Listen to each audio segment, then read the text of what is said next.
Réaction entre le fer et l'acide chlorhydrique, deuxième partie. Nous avons laissé la réaction entre le fer et l'acide chlorhydrique se poursuivre pendant plusieurs minutes. On récupère dans un deuxième tube à essai vide une partie du mélange présent dans le tube, comme ceci. On dilue avec de l'eau.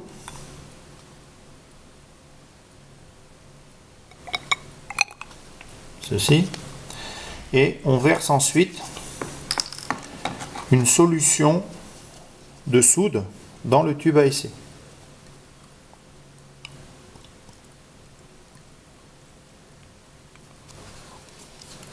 On observe la formation d'un précipité verdâtre caractéristique des ions fer.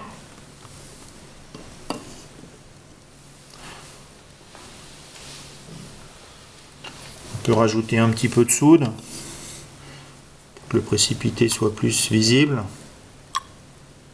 Voilà. Comme ceci. Donc, après avoir mis en évidence le dihydrogène, nous mettons ici dans cette réaction entre le fer et l'acide chlorhydrique en évidence la formation des ions fer, Fe2+. Et nous sommes en mesure donc de dresser un bilan.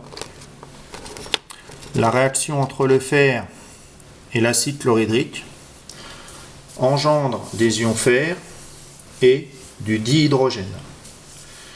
Les ions chlorure de l'acide chlorhydrique sont des ions spectateurs qu'on ne fait pas intervenir dans le bilan, et donc l'acide chlorhydrique se résume uniquement à la présence des ions H+.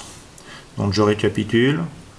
La réaction entre le fer et les ions H+ de l'acide chlorhydrique engendre des ions fer et on observe un dégagement de dihydrogène gazeux. Les ions chlorure, présents initialement dans l'acide chlorhydrique, sont également présents à la fin, mais ce sont des ions spectateurs qui ne participent pas à la réaction.